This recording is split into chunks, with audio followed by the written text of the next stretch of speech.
concept of having food all of the time, eating all the time, is really a very new concept. At best, only 10,000 years old. Probably more likely, for most people, only about 300 years old. And this continuous, really continuous eating that we have is probably only about 50 years old. Yes. Dr. Mindy in the house. All right. I appreciate that. The carnivore diet. Because of what we eat. Honestly, you've really touched my heart. I've been following your work on autoimmunity and MS for years, since the famous TED Talk you had. So if for my audience, can you just give a little background on your experience with MS and your research on autoimmunity? Why don't I tell the story sort of as a Go for it. It's a great story. Please tell it. So 20 years ago, I'm out walking with my wife, Jackie. My left leg grows weak, dragging it a hobble home. And the next day, I see the neurologist who says, Terry, this could be bad or really, really bad. So at night, in bed next to Jackie, I think about my zingers due to trigeminal neuralgia that have been getting relentlessly worse for 20 years. And I pray secretly for a fatal diagnosis. Now, 3 weeks later, I hear multiple sclerosis. 3 years later, I hear tilt, recline, wheelchair. Clearly, things are getting continually worse. My zingers are worse. My face paint turns on. My 10-year-old daughter hugs me as tears stream down my face. Wow. I'm a physician. Night after night, I go to PubMed to read the basic science, and I begin experimenting on myself. I think mitochondria are the big drivers. The speed of my decline slows. Then I discover a study using electrical stimulation of muscles. I ask my physical therapist, can I try that? He says it's for athletes. He calls it e-stim. But he does give me a test session, which hurts like hell. But when it's over, I feel great. And so we add e-stim to my physical therapy. My physicians have all said, because I have secondary progressive multiple sclerosis, functions once lost will not come back. That's why I've been so aggressive with my treatments. But now I'm wondering, am I really doing all that I can to slow my decline? So I redesigned my paleo diet that I've been on for 5 years, based on all the science that I've read and the functional medicine course that I've just taken. And that is when the magic happens. My pain is stopped, my mental clarity improves, my energy improves, and I'm able to begin walking again. And then for the first time in 6 years, with my son jogging alongside on the left, my daughter on the right, I get on my bike and I bike around the block. Crazy. My kids are crying, my wife's crying, I'm crying. And of course, this changes how I think about disease and health. It will ultimately change the way I practice medicine, and it will change the focus of my research. And so what did you discover about the mitochondria? Because now, I mean, that was years ago. You really pioneered the idea that you can heal chronic disease by healing the mitochondria. Yeah. So what did you discover? So, as I was reading the basic science, at first I was looking for drug studies. Then I had the aha, like, well, I got to look for things that I could access. And so I started looking for supplement studies, and I was reading, I was looking for progressive neurologic disorders, because I wasn't really having relapses. I just had this slow progressive decline. And so I thought I had more in common with Alzheimer's, Parkinson's, Huntington's, ALS. I was reading that literature. And for all of those disease states, mitochondria seemed to be the key driver. And so no one was yet talking about mitochondria for MS, but I thought mitochondria are probably the driver. What can I do to help my mitochondria out? So, I was slowly building a supplement cocktail for my mitochondria. And then I discovered the Institute for Functional Medicine. They had a longer list of supplements, which I happily added. And I, as mentioned, I discovered e-stim, and I was doing that. And then that summer I had like, I wonder if I figure out where these are in the food supply, all these things I'm taking in supplement form, that probably get, more nutrients that were important that really hadn't been named yet. And so I now created a very structured Paleolithic diet that I started following, and that was in December of 2007. And in that first month, at the end of January of 2008, I realized my energy is definitely improving. My mental clarity is improving, and my trigeminal neuralgia was less. And then my physical therapist was saying, "You're getting stronger. We're gonna." He was advancing my exercises, and he had me starting to lift weights. Amazing. Now, So they were little tiny weights, mind you, because yeah, I was very, very disabled yet at that time. so what I'm thinking about the paleo diet. So you used the paleo diet to heal the mitochondria, and now we have a lot of talk about the ketogenic diet and the power of ketones. What are the difference between those two? So we're going to sort of walk through the standard American diet, very high in carbs, high in fructose, high glycemic index foods, and not so many vegetables. Right now, the average is 1.5 servings a day. Wow. So that's shockingly terrible. Horrible. And I had done the autoimmune protocol, AIP diet. I had not recovered from that. When I redesigned my diet, at first it was sort of a list of here are the foodstuffs to eat. And then when I started teaching, that's when I thought deeply and said, okay, I have to make a framework to give people some guidance. The Wahls paleo diet probably has about 50 to 80 grams of carbs in it. So it's and then if I go on the ketogenic version of my diet, now it's 25 to 50 grams of carbs. And then I also have a vegetarian version of the Wahls diet, and that's probably more like 80 to 120 grams of carbs. So it depends on which version of my dietary plan people are doing.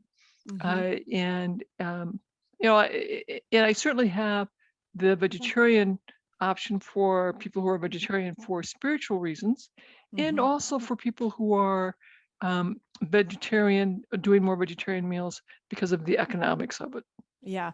And thanks for, it's so great that you have a vegetarian version, because what I've noticed in the ketogenic paleo world is that vegetarianism can sort of be criticized. And so explain where you can use vegetarian diet in this manner to really heal those mitochondria. So the first thing I think we all should be mindful of, that some people are vegetarian or vegan for their deeply held spiritual beliefs. Yep. And they may have a medical reason why you want them to eat meat, and so you can present that. But I need to acknowledge their spiritual beliefs, and for many, it's important enough that to force them to eat meat wounds them spiritually, and so that is just not going to work. For that person, I need to be sure they're getting sufficient protein. So that's going to be a gluten-free grain and a legume combination. And I'll put it in a pressure cooker to reduce the lectins. I'll still want to be sure that they have plenty of omega-3 fats and omega-6 fats. I would probably use a DHA from an algae source, so I can honor the vegetarian, vegan spiritual beliefs, although I may ask them how they feel about krill oil. That might be okay to them, or it might not be. And we'll still want to have plenty of omega-3 fat, omega-6 fat.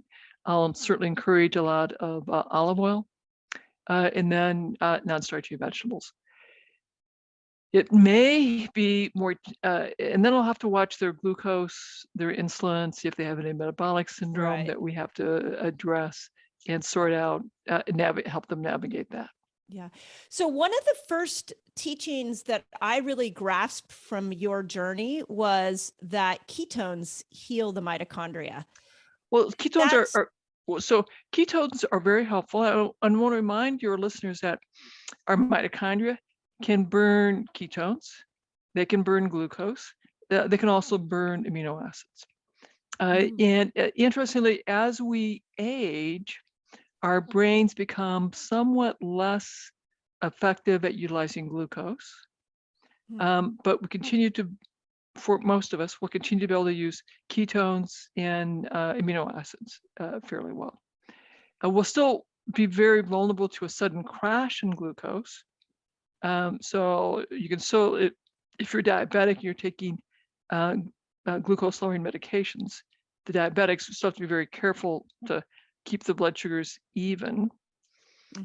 But certainly you can benefit from having ketones, but you can also have your mitochondria burn amino acids as well.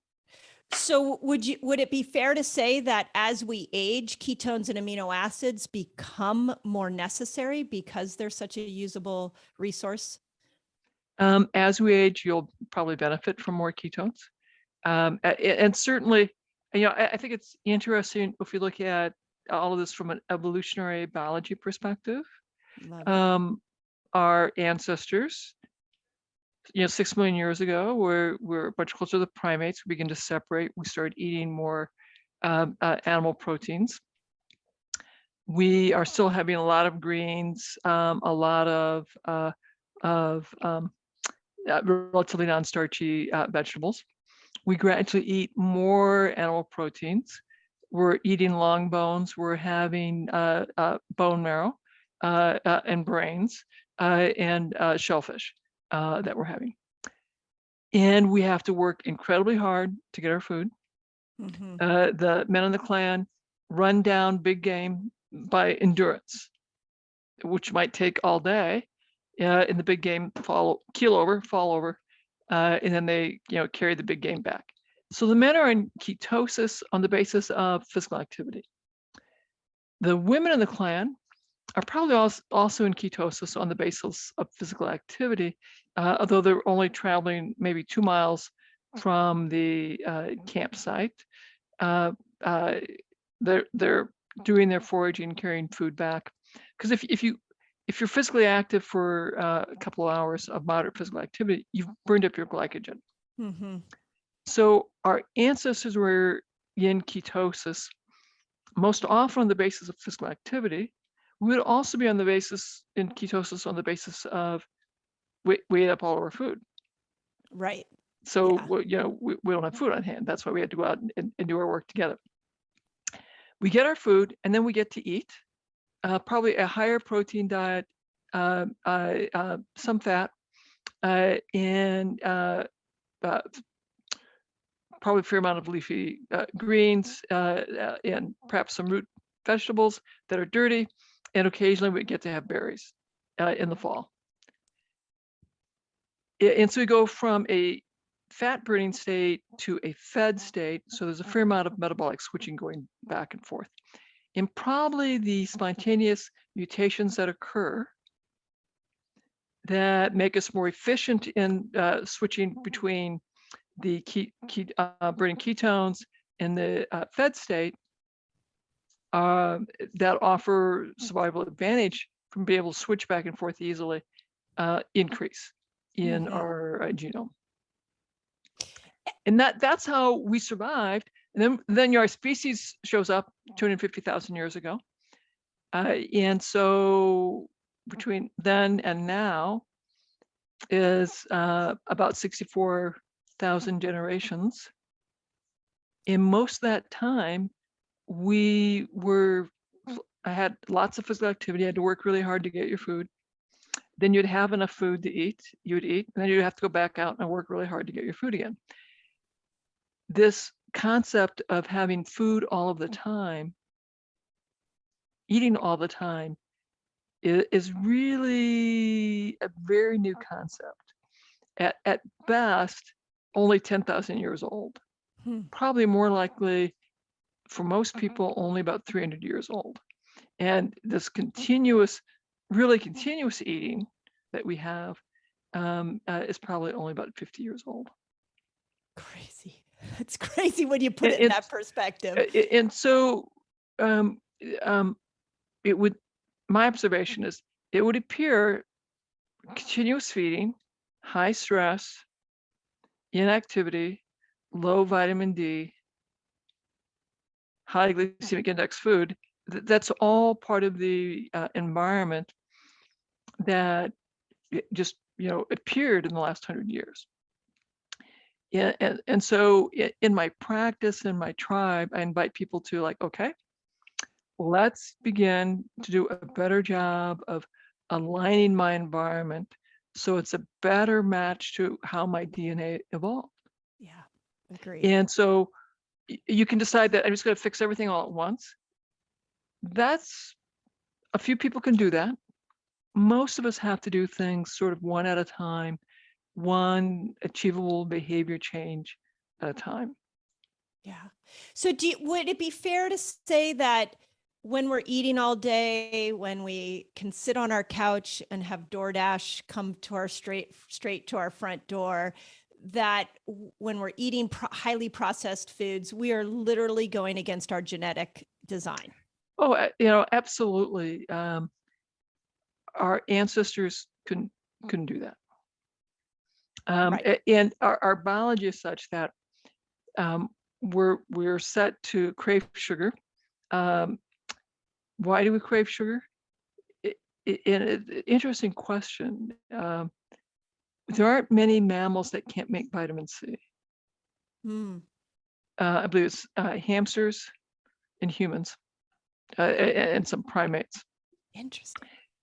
Perlmutter posited that, he said, so, and we also lay down fat far more effectively than most primates. He said, so why did that become an advantage? His theory, and it's certainly a very interesting one, is that the Earth cooled. He said 15 million years ago. I don't know the stats as well, so I'm quoting Perlmutter here. But those ancestors who couldn't make vitamin C had to eat more fruit and eat more berries, so more fructose. And berries have lots of vitamin C in them. And if you have more fructose, you lay down more fat. And if you lay down more fat, you're more likely to survive a cold challenge. You're also more likely to have reproductive success in the women. Your milk will be more productive as a woman. And so you'll have a higher survivorship. And it probably also made it possible for us to grow our bigger brains.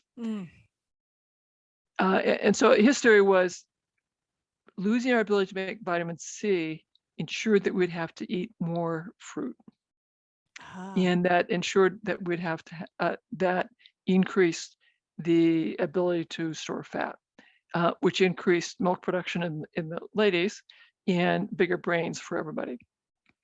Interesting theory. I don't know what my other evolutionary biology folks would think of that, but okay, well, that's it's a good question to ask. So why did it become helpful for humans? Why did it become a survival advantage to not be able to make your own vitamin C? Right. Because that normally goes up when you're severely stressed or fighting an infection. And the fact that it can't for us makes us more vulnerable to infections. And then how do where my brain goes with that is how do we rectify that with the need to keep glucose down? Because if we start to go towards fruits to get our vitamin C, we would so our be strategic about which our ones. ancestors, how big were fruits in the wild? They're not the kind of fruits that you and I get in the grocery store. So not mangoes and papayas. When I go out into the wild to forage, fruits are very small. Crab apples are very small. Plums are a little bit larger, sweet, incredibly delicious. Wild grapes are quite small. The berries are all really quite small. And so we would consume those. They would be delicious. They'd be available more and more in the fall. That's a signal for storing more fat in the fall to make it easier to survive the winter. Now, but again, you could raise the question that may be faulty logic, because we evolved in equatorial Africa. And so winter wasn't probably a big thing. But still, having more fruit in our diet and more fat in our belly with more milk production would be a huge advantage, whether or not you have to face winter. And having more fat in our belly to let us grow a bigger brain turns out to be helpful. So do you think we become this culture that's obsessed with thin? Do you feel like we're actually should be carrying a layer of fat then on our body? Is that a helpful tool for our brains? I think becoming underweight, body mass index of 18.5, certainly markedly increases frailty. So I think underweight has very serious health consequences. Healthy weight, 18.5 to 21, that's I think it's healthy weight goes all the way up to 24.9, I think. So the optimal weight, I think, is a BMI of 20 to 21, which is still very, very lean. Right. So we have to put it in perspective, is what I hear. Correct. So the other nutritional concept that you really brought to people's attention was organ meats and the power of organ meats on the mitochondria. And they're so delicious. Like, oh my God, our ancestors, absolutely treasured organ meats. Treasured brain, heart, liver, kidneys, thymus, bone marrow, bone broth. These were all vital.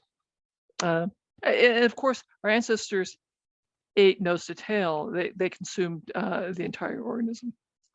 Yeah, we dove into some organ meats here in my household, and it turns out that we like chicken hearts. My 19-year-old son downed a bowl of chicken hearts that I just cooked in onions and garlic.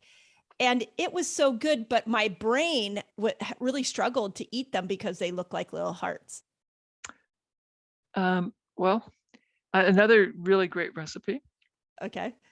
Put some, assuming you eat bacon, put bacon in the oven, bake it for 10 minutes or so. So it's a little bit done.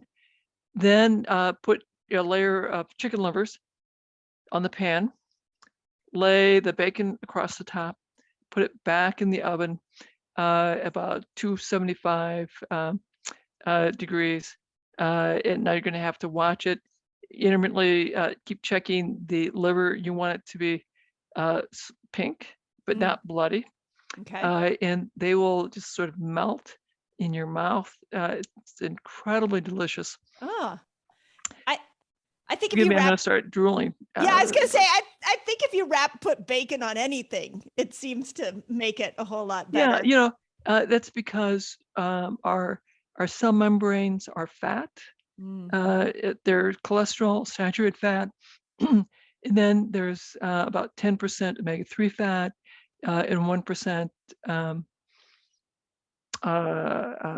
omega-6 fat. We have to have that cholesterol and the saturated fat to make our cell membranes. And the low-fat craze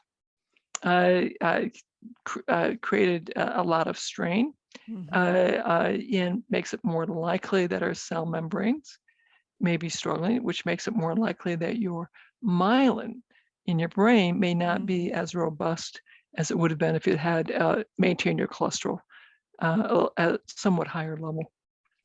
Do you feel like we could solve most autoimmune conditions by just looking at the nutritional needs of our cells? It have a huge impact, absolutely. I tell my patients that you can't exercise your way out of a terrible diet. That the food we eat will ultimately become the cells that I have. And so if I don't eat the nutrients that my cells require, I'm not going to be able to repair the broken down cells or maintain myself. And I will have aging at a much more rapid rate. I will have more complications if I have autoimmunity. I will have more anxiety, depression. I will have more metabolic dysfunction. Now, for some of my folks, and we've done this in dietary studies that I do, we'll see these dramatic reductions in fatigue, dramatic improvements in quality of life by changing their diet. And we tell them, please don't add exercise or stress reduction because we're trying to measure the impact of diet. And in general, people actually follow that instruction, and they because we put little mantras on them so we know if they were exercising more or not. And so we see that in my clinical trials, changing their diet can lead to remarkable changes in the autoimmune health of these individuals. And if you had to give, I know you have this all in your book, so I definitely want to, and you have incredible resources online. I want to direct everybody there.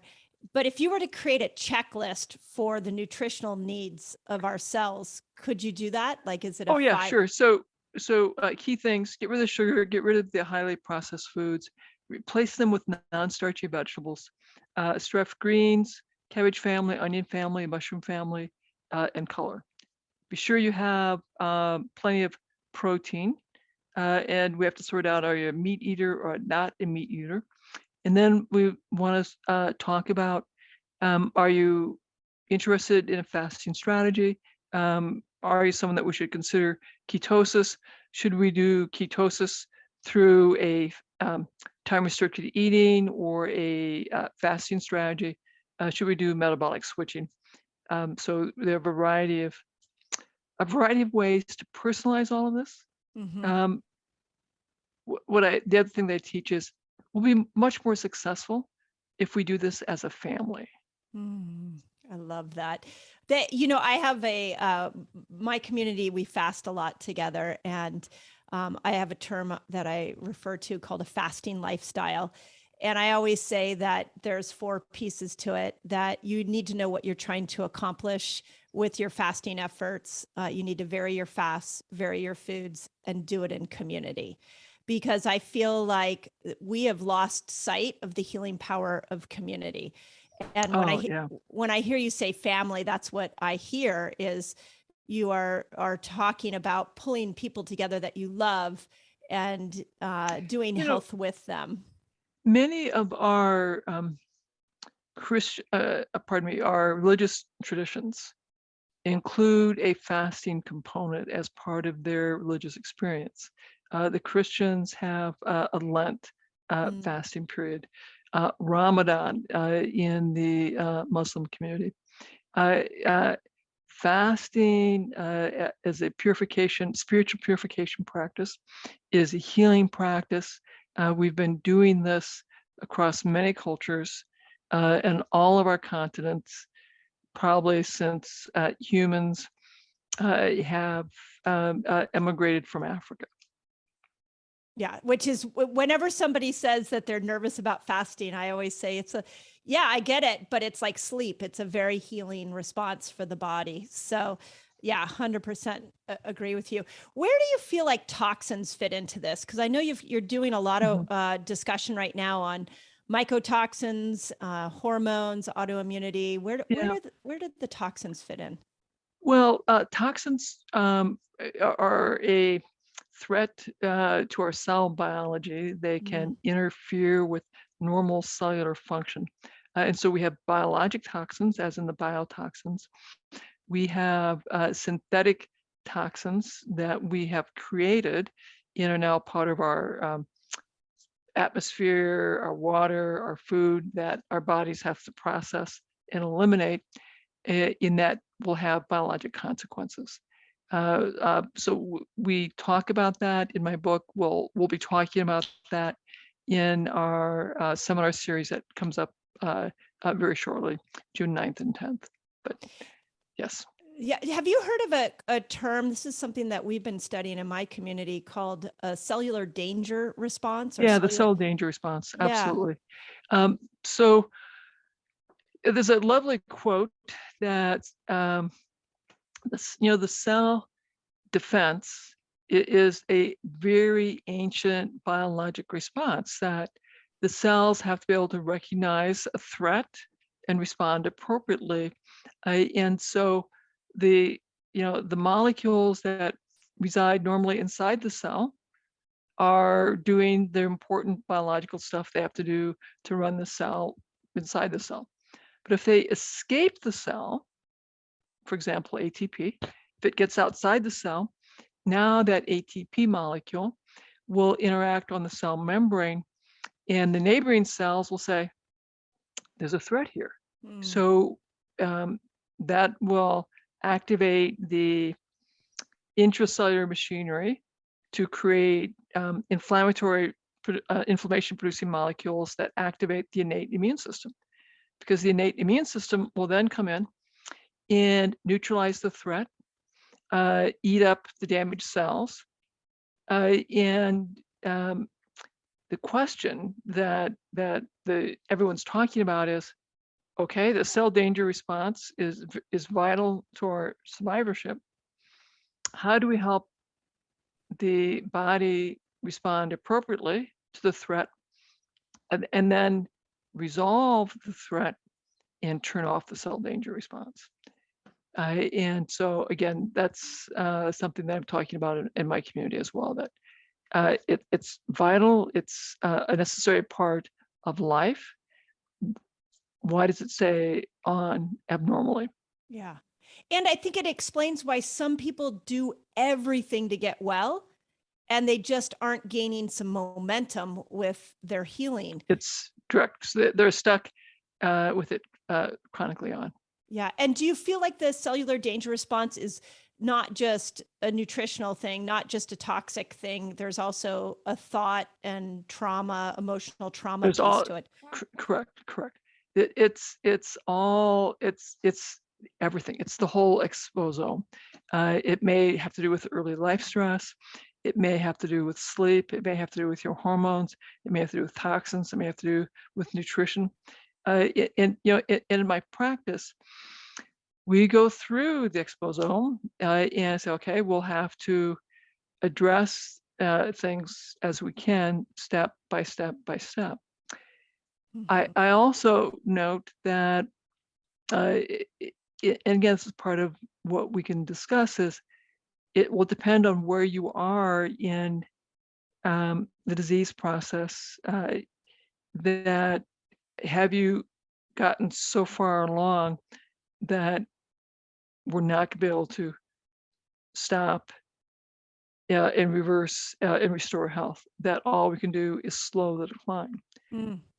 And there will be people with their complex chronic disease that science yet does not know. Even the best functional medicine approach doesn't know how to stop the decline, that the disease processes may be too advanced. Yeah. And do you, it bodes the question of the way we need to approach health when we're in those chronic conditions is very personalized, because we don't know what's triggering this response. Everybody, what's triggering it in you may be different than what's triggered in me. It will be unique. Yes.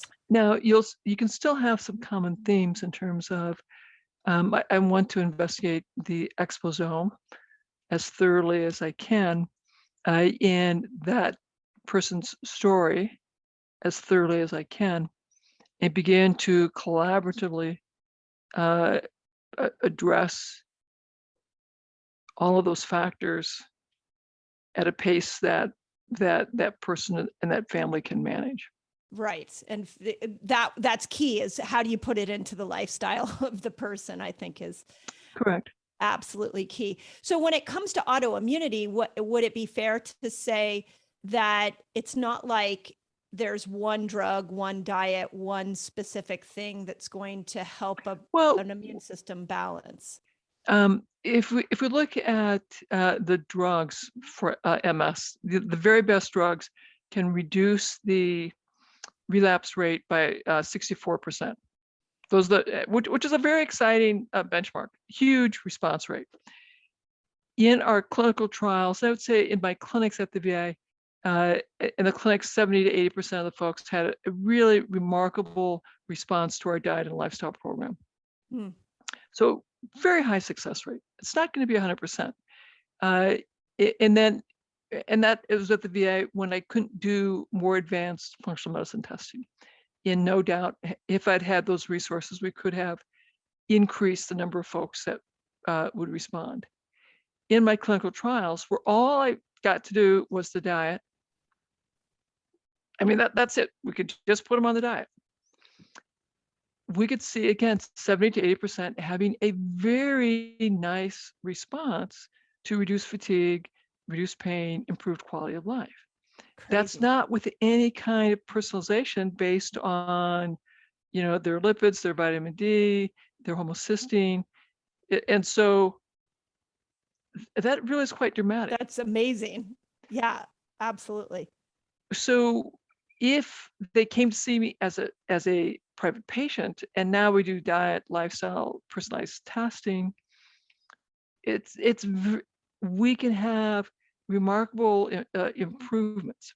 And if they have motor difficulties, difficulty walking or with the hand function, and now we add in physical therapy, occupational therapy to address that rehabilitation, we can achieve some remarkable improvements, not only in function, in addition to the quality of life. And is this the same for all autoimmune conditions? I know you're studying MS, but is it the same for everything? Absolutely. So my clinical trials are for multiple sclerosis. My clinics at the VA and my private clinic, and then in my tribe, we have all sorts of autoimmune issues. Rheumatoid arthritis, inflammatory bowel disease, systemic lupus. There are literally hundreds of autoimmune conditions that we take care of. And then most of those folks who have an autoimmune problem also have other significant comorbid problems: anxiety, depression, high blood pressure, insulin resistance. Very, very commonly has not been recognized by their primary care team and specialist team, because they didn't know that people with autoimmunity have much higher rates of metabolic syndrome. So we also help deal with those issues as well. And is it true that autoimmune conditions I've always heard that they hang out in gangs, that once you get one, then you get another one, and it's very common to have multiple. Very common. So you get your first autoimmune disease and you see your specialist for that autoimmune disease and start the disease modifying drugs for that. If you've not addressed any of the diet and lifestyle environmental factors, over the underlying disease processes will continue. And every decade, 5 to 10 years, you'll pick up another autoimmune diagnosis. And so certainly in our clinical trials, we saw that the longer people had their MS, the more likely they were to have a second and third or more autoimmune conditions. And so if you're put on a medication, and you're getting great results with the medication, that's only one part of the story, is what I hear. It's only one part. Yeah. And I want to be clear that it's a clinical decision for your autoimmune condition. Are you on disease modifying drug, and what level of medication you need? Fortunately, there are more specialists that are now saying diet and lifestyle matter. but they usually don't have the expertise to help you improve your diet or lifestyle. And so they send people to primary care. They tell them, go get some books. I really don't pay attention to it, but I don't know how to help you with that. And there are certainly more neurologists, more neuroscientists all agreeing that diet and lifestyle matter. Next week I'll be going to the consortium of MS centers. I will be presenting some of our research. And every year when we go, there are more lectures about diet and lifestyle, and there are more neurologists coming up to me saying, "Can I get a picture with you?" My patients would so appreciate that. I love it. And so that's sort of fun. Yeah. So do you think are we moving in a direction where there are more autoimmune cases going on in the world right now? The rates are steadily increasing. And at younger ages, earlier onset of disability, earlier onset of loss of work. And would it be fair to say that it's really the confounders of this modern world that we're in, that our ancient healing body is stuck in a modern world, and that's a mismatch? Well, certainly many of our chronic diseases are mismatched diseases, that our current environment is radically different than what the environment we're in 10,000 years ago, or even 100 years ago. Yeah. And if you were to stop, let's say you were the general surgeon of America, and you were to try to stop the progression of autoimmunity right now, you wanted to change the direction it's going, what would you say we need to do? The kind of things that I would love to see happen is phasing out of the subsidies for soybean and corn. And if we're going to subsidize anything, subsidize vegetables. That would be lovely. I appreciate the desire to have more protein. So that's a separate conversation. I'd rather see regenerative farming take some of our marginal lands out of corn and soybean, put them back to pastures, and have a push towards gardening, a push towards in World War II, we had victory gardens. 80% of the world, of the United States, had their victory garden, and they were growing their own vegetables and food. So if we had victory gardens for chronic disease, taught children and parents how to cook, how to meal plan, so that I am using up all the food that I purchase. I'm not throwing anything away. That would go a long way in teaching our children a stress-reducing practice. Sugar, putting, we have a tobacco tax, which decreases tobacco consumption and makes it somewhat more manageable. Having a sugar tax and a white flour tax to make the high glycemic foods more manageable, I think would be helpful. Yeah, amen to that. I 100% agree with that. Where do you feel like, I don't want to lose this concept, because this is a new one that I've been really diving into since the pandemic, which is the power of human connection on healing. Where do I feel like with the social media, the Zooming, our phone, we're connected, but we're not really connected. How can we use human connection to heal us? So the vast majority of us need person-to-person connection. There are a very few number who thrive and do well living entirely alone. Most of us will wither and need to have at least one other human in our life. And being able to see the face and read the social cues we get from each other's faces are important for that. Phones and letters, not quite as good, but still could be very helpful. Finding a way to maintain that social connection, and ideally that face-to-face connection, very helpful. The more time we spend on our phones and social media, science tells us the less empathic we have, the less our social skills are. And certainly, I think the social media and the lack of social skills, empathy, the irritability of our microglia are probably driving more anger, more rage, and a shorter fuse to violence. And is that because we're comparing ourselves, or is it have something to do? I heard recently something about the way that we scroll down social media is not in alignment with our nervous system because we're meant to look horizontally, like out into the sunset kind of. Well, that's an interesting thought. I'm not aware of that. Yeah. Interesting thought. So, but because I mean, I'm just speaking for myself. I can go to social media, see an old friend comments on something. I get a little dopamine rush because I'm like, oh, I haven't seen that friend in a while. That was a really neat interchange. But what I'm hearing from a lot of experts is that's really not human connection. That's just a dopamine hit. Mm-hmm. And so how do we bring back human connection in this social media world? Schedule time face-to-face with people. Schedule time where you are not on a social media device. Think about having 24-hour, 48-hour fasts away from social media.